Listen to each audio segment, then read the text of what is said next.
Ces hommes et femmes venus des 4 départements du Nord Bénin prennent part par à coup à ce camp national d'immersion des militants et sympathisants à la citoyenneté et à l'appropriation des textes.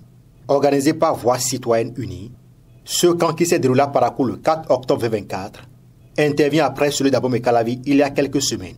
Il vise plusieurs objectifs. D'abord, s'approprier des textes de Voix citoyenne unie, des textes de notre État, c'est-à-dire la Constitution et principalement le Code électoral. Et ensuite, voir comment nous allons faire pour vivre ensemble.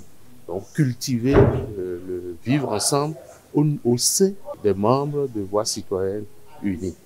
Et surtout, donner des outils aux membres pour aller sur le terrain et faire la propagande pour que plusieurs personnes adhèrent aux objectifs de Voix citoyenne unie. Un accent particulier a été mis sur le nouveau code électoral au cours des échanges. Nous n'avons jamais fait des élections du genre.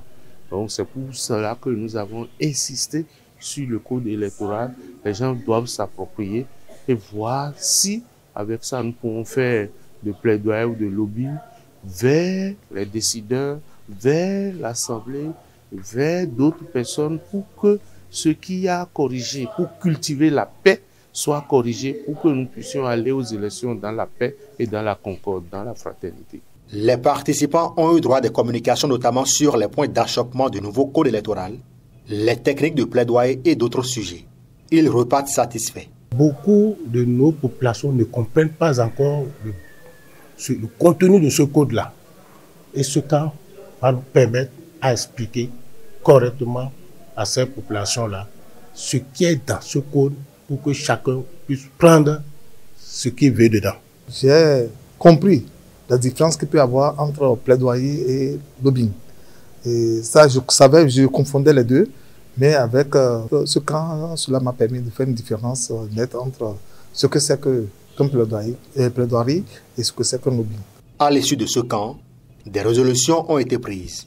À l'issue des travaux des participants, ont pris la résolution d'intensifier les initiatives de promotion de la paix et du vivre ensemble dans toutes les communes, seules ou de concert avec d'autres organisations visant les mêmes objectifs.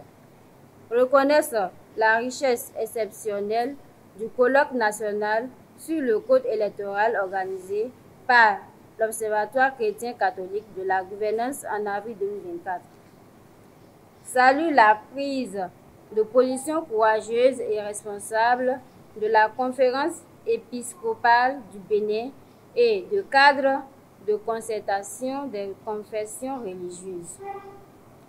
Encourage toutes les organisations de la société civile, qu'elles soient religieuses ou non, à bien évaluer la dangerosité de la situation sociopolitique que traverse notre pays. Si par notre complaisance ou par notre silence, nous laissons un incendie se déclencher, nous serons peu crédibles à rechercher après coup la paix.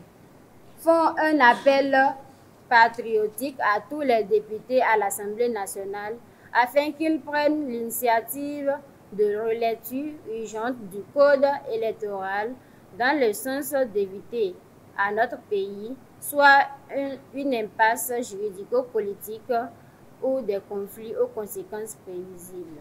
Cette immersion permet aux participants non seulement d'approfondir leur compréhension des enjeux électoraux, mais aussi de renforcer leur engagement en faveur d'une citoyenneté active et éclairée.